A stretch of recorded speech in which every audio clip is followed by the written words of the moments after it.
Hello everyone, welcome back to my YouTube channel. तो देखिए, हम लोग फिजिक्स फार्मूला कर रहे हैं। फिजिक्स के जो इम्पॉर्टेंट फार्मूला हैं और कॉन्सेप्ट भी इसी में कवर कर रहे हैं। तो देखिए, आप लोग अच्छे से वीडियो नंबर देखा करिए। अभी वीडियो नंबर कितने नंबर वीडियो है? ये वीडियो नंबर 9 नंबर वीडियो है। इसके पहले 8 वीडियो बन चुकी है, तो वो आप जाके देखें। और देखिए, 750 वीडियो आप प्रीवियस वीडियो रिवाइज किया करिए। जो भी student BSc nursing entrance exam की तैयारी कर रहे हैं, बीएससी नर्सिंग में अगर आपको कोर्स करने हैं तो आपको एंट्रेंस एग्ज़ाम देने हैं। अब एंट्रेंस एग्ज़ाम में क्वेश्चन पूछे जाते हैं फिजिक्स से, केमिस्ट्री से, बायोलॉजी से, फिर आप जनरल नॉलेज से भी क्वेश्चन पूछे जाते हैं एंट्रेंस एग्ज़ाम से, नर्सिंग एप्टीट्यूड से भी क्वेश्चन आते हैं और इंग्लिश से भी क्वेश्चन आते हैं। तो देखिए, अगर आपको राजस्थान देना है, एम्स देना है, आपका अटल बिहारी वाजपेयी जो यूपी के थ्रू होता है, महाराष्ट्र में देना है, कहीं पर भी देना है, तो इन सभी सब्जेक्ट को पढ़ना पड़ता है। कुछ ऐसे राज्य हैं जहाँ पे फिजिक्स, केमिस्ट्री, बायोलॉजी और जीके ओनली पूछे जाते हैं, नर्सिंग एप्टीट्यूड नहीं पूछे जाते हैं। लेकिन जहाँ पर भी पूछे जाते हैं तो इन सभी सब्जेक्ट को आपको अच्छे से पढ़ना पड़ेगा। अब इन सभी सब्जेक्ट को पढ़ने के लिए आप यूट्यूब ओपन करिए और वहाँ मेरे चैनल को सर्च कर लीजिए, सीट इन नीट चैनल सर्च कर लीजिए। जैसे ही आप इस चैनल को सर्च करेंगे, आप वहाँ इन सब की तैयारी कराई जा रही है। मेरे चैनल पे 2020 से तैयारी कराई जा रही है, 2020 से। तो 2020 में मैंने तैयारी कराया, फिर 21 में कराया, फिर 22 में कराया, फिर 23 में कराया, फिर इस बार 24 में करा रहा हूँ।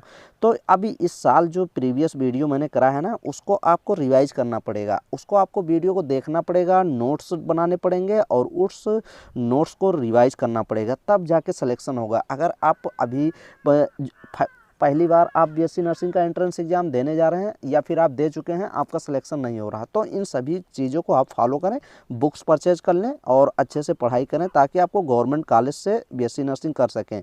प्राइवेट भी कॉलेज से आपको बीएससी नर्सिंग करने हैं तो आपको यूपी में एंट्रेंस एग्जाम देने पड़ेंगे, तभी आप बीएससी नर्सिंग कर पाएंगे प्राइवेट या गवर्नमेंट कॉलेज से। तो ये चीज़ है।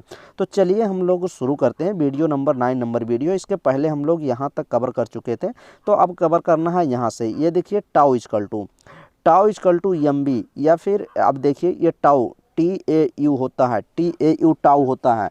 टाउ टाउ क्या होता है? टाउ फार्मूला एक बार क्वेश्चन पूछा गया था कि टाउ इजकल टू R/C। ये देखिए, ये क्वेश्चन पूछा गया था, टाउ इजकल टू R/C। ये नोट डाउन कर लीजिए, नोट कर लीजिए अपने कॉपी में। पेन और कॉपी लेके ही वीडियो देखिए, ऐसे नहीं कि आप देख रहे हैं वीडियो चल रही है, कोई फ़ायदा नहीं है। तो ये आप नोट करिए। टाउ आर क्या होता है? यहाँ पे आर मैं हर एक चीज़ बता दे रहा हूँ। आर होता है रजिस्टेंस होता है।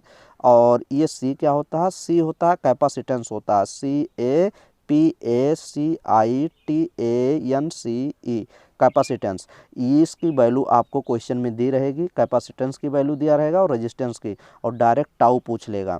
तो आप ये फार्मूला लगाएंगे, एकदम सॉल्व हो जाएगा। और एक टाउ का फार्मूला लिख लीजिए, टाउ इजकल टू होता है 1/2F होता है।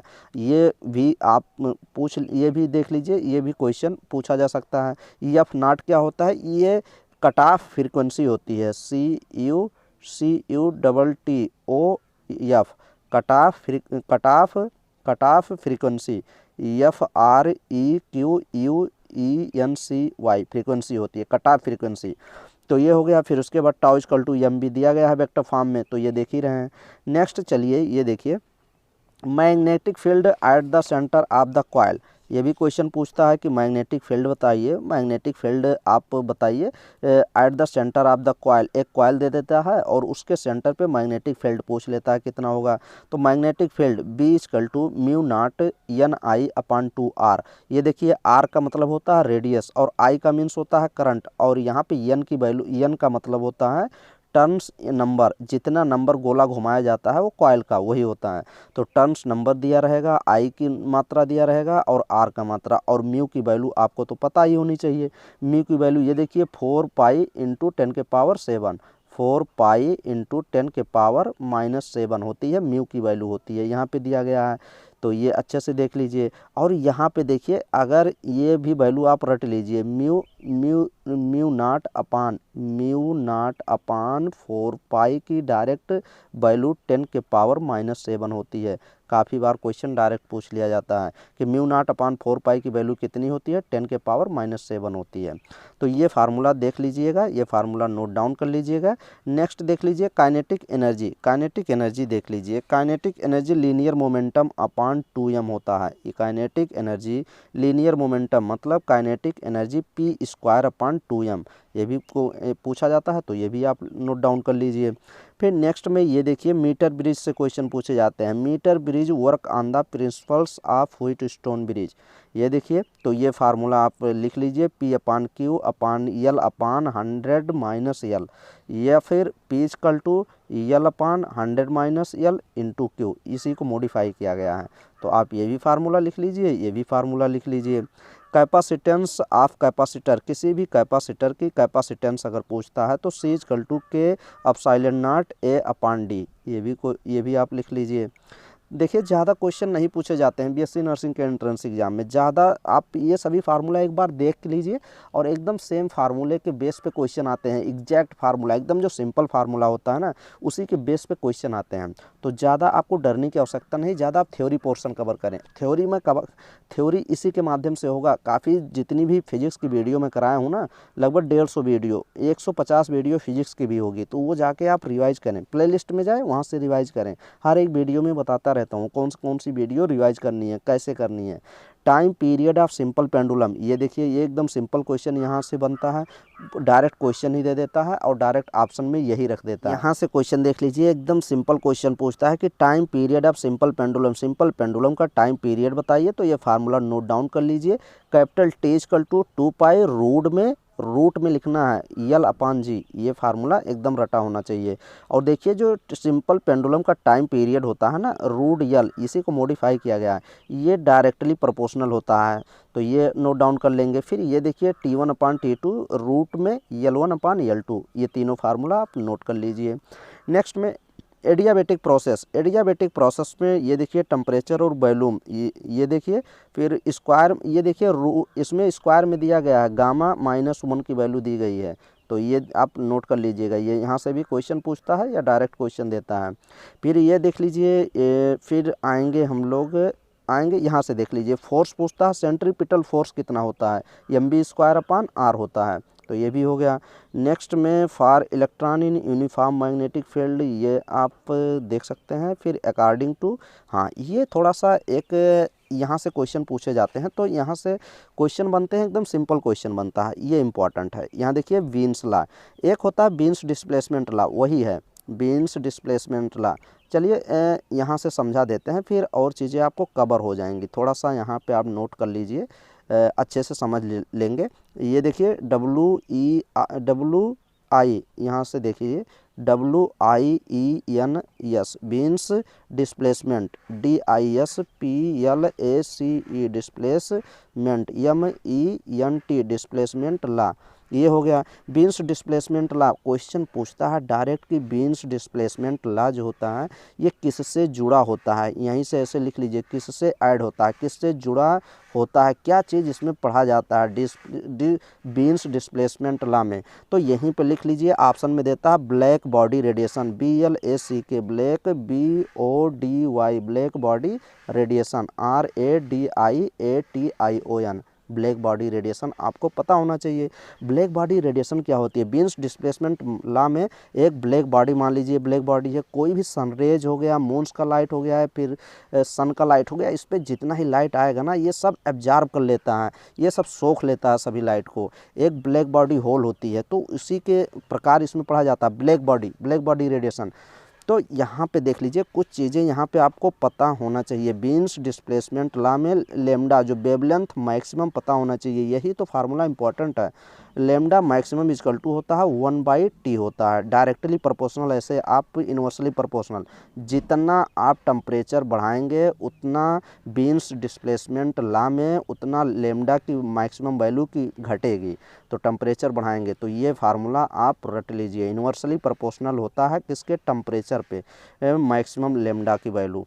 फिर उसके बाद यहीं पे एक लिख लीजिए, लेमडा मैक्सिमम इक्वल टू होता है B अपान T होता है। B क्या होती है, B जो होता है ये बीन्स कांस्टेंट होता है, WIENS बीन्स कांस्टेंट होती है। ये बीन्स कांस्टेंट मतलब बीन्स डिस्प्लेसमेंट पढ़ रहे थे ना, तो बीन्स कांस्टेंट बी होता है। अब ये भी फार्मूला लिख लीजिए। एक बार ये भी पूछा गया था जो बीन्स कांस्टेंट होता है इसकी वैल्यू कितनी होती है, तो ये लिख लीजिए आप, बीन्स कांस्टेंट की वैल्यू जो होती है ये देखिए लेमडा मैक्सिमम इनटू कितना होता है, टी होता है। अब ये लिख लीजिए आप। अब यहाँ पे बीन्स डिस्प्लेसमेंट, ये जो बीन्स कांस्टेंट है ना, ये बीन्स कांस्टेंट जो होती है lambda maximum equal to time के होती है। अब ये देखिए ये बीन्स कांस्टेंट जो होती है इसकी वैल्यू कितनी होती है, 2.894 इंटू 10 के पावर -3। अब देखिए लेमडा मैक्सिमम, लेमडा किस में हम लोग नापते हैं, मीटर में नापते हैं, तो मीटर लिख लीजिए। टाइम किस में नापते हैं, केल्विन में नापते हैं, तो ये हो गया इसका यूनिट हो गया जो बीन्स कांस्टेंट है। अब इसी को मॉडिफाई किया जाता है, कभी कभी ऑप्शन में ऐसे दे देता है, बी की वैल्यू देता है, इसी को 289 और 4 कर देता है, और 10 के पावर यहाँ जब इस पॉइंट को यहाँ इधर लेके आएंगे तो यहाँ 10 के पावर -6 हो जाता है। ऐसे कभी देता है, कभी डायरेक्ट ऐसे ये भी दिया गया है 0.0029 मीटर केल्विन। तो ये सब उसी का चेंज है ब्लैक बॉडी का। तो ये इतने 3 वैल्यू मैं बता दिया, ये आप नोट डाउन कर सकते हैं। और अगर यहीं पे पूछता है कभी कभी T3, T2 और T1 की पूछता है, टाइम एक ग्राफ के द्वारा शो किया जाता है। तो और ये भी क्वेश्चन पूछता है कि बीन्स डिस्प्लेसमेंट लॉ यूज किया जाता है क्या, फाइंड करने के लिए यूज किया जाता है, तो ये भी क्वेश्चन पूछा गया है। टेम्परेचर इसमें फाइंड करने के लिए temperature of different body, temperature of distant DISTANT distant stars का टेम्परेचर फाइंड किया जाता है। कौन कौन से, जैसे सन हो गया, सूरज हो गया, मून हो गया, ETC मान के चलिए, तो इन सभी को फाइंड करने के लिए किया जाता है। तो इन काफ़ी चीज़ें आपको कंफर्म हो गई। चलिए और कुछ चीज़ें देख लेते हैं, यहाँ पे देख लेंगे। ये देखिए और ईच फोर्स यहाँ, हाँ ये लिमिटिंग फ्रिक्शन देख लीजिए। लिमिटिंग फ्रिक्शन से क्वेश्चन पूछा गया है कि लिमिटिंग फ्रिक्शन क्या होता है। Limiting friction equal to μS(n) होता है। μS(n) n किसके बराबर होता है, n इक्वल टू होता है mg के। फोर्स नहीं, कोई भी मास है उसका नीचे mg लगता है तो उसका नॉर्मल फोर्स ऊपर ही तो लगता है, तो mg के बराबर क्या हो जाता है, n ही तो हो जाता है। तो यहाँ पे वही चीज़ मॉडिफाई किया गया है, limiting friction equal to μS(n). तो ये इसकी वैल्यू दिया रहेगा और m की वैल्यू दिया रहेगा और g की वैल्यू दिया रहेगा, तो ये फाइंड करेंगे तो लिमिटिंग फ्रिक्शन आपकी वैल्यू आ जाएगी। अब पोटेंशियल ग्रेडियंट भी पूछता है, पोटेंशियल ग्रेडियंट कितना होता है, तो B/T होता है, ये भी आपको पता ही होगा। फिर यहाँ पे देखिए टाउ, यहाँ पे एक फार्मूला, ये टाउ मैंने बता दिया, मोमेंटम अपॉन E, ये भी फार्मूला नोट डाउन कर लीजिए। फिर उसके बाद efficiency of Carnot engine, Carnot engine मैंने पढ़ाया है ना, कार्नोट इंजन क्या होता है, कार्नोट इंजन बताया है, सब चीज़ फिजिक्स में पढ़ाई गई हैं। जाएंगे वीडियो रिवाइज करेंगे, सब कुछ आपको मिलेगा आसानी से, और उसको नोट करेंगे, रिवाइज करेंगे। तो इफ़िशियंसी ऑफ कार्नोट इंजन की इफ़िशियंसी पूछ रहा है। कार्नोट इंजन की इफ़िशियंसी अगर निकालना है तो आप इफ़िशियंसी ऐसे शो करते हैं ईटा से, तो इफ़िशियंसी 1 - T2/T1। ये फार्मूला T1 की वैल्यू दिया रहेगा, T1 की वैल्यू भी दिया रहेगा। T1 की वैल्यू क्या होती है, टेम्परेचर ऑफ द सोर्स, जहाँ से ऊर्जा निकलती है उसको सोर्स कहते हैं, जहाँ ऊर्जा जाके मिलती है, ख़त्म होती है, यूज किया जाता है, उसको सिंक बोलते हैं। तो T2 क्या होता है, सिंक की वैल्यू रखते हैं T2 में, और सोर्स की वैल्यू T1 होती है। तो ये इफ़िशियंसी का फार्मूला है, यहाँ से नोट करिए और एकदम सॉल्व करिए क्वेश्चन। एंगुलर स्पीड, अब यहाँ देखिए एंगुलर स्पीड से क्वेश्चन पूछे गए हैं, तो यहाँ से देख लीजिए कि एंगुलर स्पीड क्या होती है। एंगुलर स्पीड यहाँ पे A इक्वल टू क्या होता है, angular speed A equal to होता है r/ओमेगा² होता है। तो ये देखिए, फिर ये देखिए एंगुलर स्पीड ओमेगा क्या होती है, ये एंगुलर वेलोसिटी होती है, ये एंगुलर वेलोसिटी रूट में A/r, ये फार्मूला आप लिख लीजिए, ये वाला। फिर उसके बाद according to law of conservation of angular momentum, ये देखिए किसके, कंजर्वेशन ऑफ एंगुलर मोमेंटम का फार्मूला देख लीजिए। आई क्या है, मोमेंट ऑफ इनर्शिया है, डब्लू क्या है, एंगुलर वेलोसिटी है, I1 omega 1 I2 omega 2। Omega 2 क्या है, ये एंगुलर वेलोसिटी है, लिख लीजिए नहीं तो ऐसे घबरा जाएंगे। W क्या होती है, एक आपको लीनियर एंगुलर मोमेंटम का फार्मूला बता दे रहा हूँ, ANGULAR angular MOMENTUM angular momentum. Angular momentum किससे शो करते हैं, यल से शो करते हैं। यल इक्वल टू आई इंटू क्या हो जाएगा, ओमेगा। ये फार्मूला नोट करके रखिए और हमेशा काम ही लगता है। आई क्या हो जाएगा, मोमेंट ऑफ इनर्शिया। आई क्या है, मोमेंट ऑफ इनर्शिया। ओमेगा क्या है, एंगुलर वेलोसिटी। तो ये चीज़ हो जाएगा। फिर उसके बाद आएंगे किस पे, इसके बाद देखिए according to law of conservation of linear momentum. देखिए यहाँ पे conservation of linear momentum, conservation of linear momentum m1 v1 equal to m2 v2, ये एक फार्मूला हो जाएगा।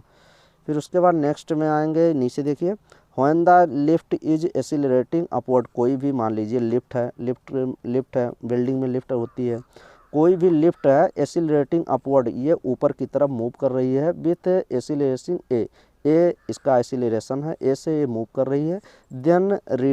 Then reading on the scale, अब रीडिंग बताना है क्वेश्चन, ये डायरेक्ट क्वेश्चन ही लिखा है जान लीजिए। तो रीडिंग बोलता है, रीडिंग बोलता है कि रीडिंग आपको बताना है। तो रीडिंग निकालने के लिए ये फार्मूला आप नोट करिए, R equal to small M bracket में जी प्लस ए। अब एक्सीलरेशन की वैल्यू आपको दे दिया जाएगा क्वेश्चन में, जी की वैल्यू भी और एम की वैल्यू भी, आप डायरेक्ट रीडिंग स्केल आप निकाल लेंगे यही फार्मूला लगा के। तो ये फार्मूला लिख लीजिए, नोट कर लीजिए, क्वेश्चन पूछा गया इसीलिए आपको बताया जा रहा है। इफ़िशियंसी ऑफ कार्नोट इंजन, ये फार्मूला आप नोट कर लीजिए। तो इतना फार्मूला मैंने बता दिया, और फार्मूला आप नीचे तो अभी काफ़ी फार्मूला है ना, चलिए यहाँ कुछ फार्मूला और देखते हैं, अभी थोड़ा सा और देखते हैं। तो यहाँ से देखते हैं, ये थोड़ा इम्पोर्टेंट है, time period of bar magnet. कोई भी बार मैग्नेट है उसका टाइम पीरियड अगर पूछता है तो T equal to 2 pi root में आई अपान एम एच, ये फार्मूला आप नोट कर लीजिए, ये भी फार्मूला पूछा गया है। फिर होर I moment of inertia, moment of inertia जो होता है, ये बार मैग्नेट का मोमेंट ऑफ इनर्शिया जो होता है एम यल स्क्वायर, ये देखिए आई क्या होता है, मोमेंट ऑफ इनर्शिया ही तो होती है, तो एम यल स्क्वायर बाई 12 होता है। कोई भी बार मैग्नेट का मोमेंट ऑफ इनर्शिया जो आई की वैल्यू होती है कितनी होती है, एम यल स्क्वायर बाई 12 होता है। तो आई की वैल्यू इसमें जब ये पुट करेंगे तो ये आ जाएगा M L square by 12 M H. तो डायरेक्ट बार मैग्नेट का अगर मोमेंट ऑफ इनर्शिया होता है तो ये भी फार्मूला इंपॉर्टेंट है, ये भी नोट कर सकते हैं। फिर उसके बाद आप आएंगे यहाँ से देख लेंगे। चलिए नेक्स्ट वीडियो में और चीज़ें करते हैं, काफ़ी अभी लगभग ये लगभग इसकी लगभग अभी 9 वीडियो बनी है ना, ये 9 वीडियो टोटल 9 नंबर की वीडियो है, लगभग ये मान के चलिए लगभग 40 वीडियो बनेगी ये फार्मूले बेस पे। तो साथ साथ में और प्रीवियस वीडियो रिवाइज करेंगे तभी मज़ा आएगा, इसी के बेस पे ना रहिए कि बस यही कर रहे हैं, डेली सिर्फ एक वीडियो रिवाइज कर रहे हैं। डेली टारगेट रखिए 10 से 20 वीडियो आप चैनल पे रिवाइज करें डेली के डेली, और डेली टारगेट रखिए 5 से 6 घंटे डेली स्टडी करने हैं 24 घंटे में, ये नहीं कि खेल कूद रहे हैं तो सिलेक्शन रुक जाएगा। 4-5 महीने बचे हैं, मेहनत करिए, सिलेक्शन होने की पॉसिबिलिटी बढ़ाइए। तो बस इतना ही था इस वीडियो में, चलिए नेक्स्ट वीडियो में बताएंगे, और चैनल पे जाके प्लेलिस्ट वाइज वीडियो रिवाइज करें। Thank you.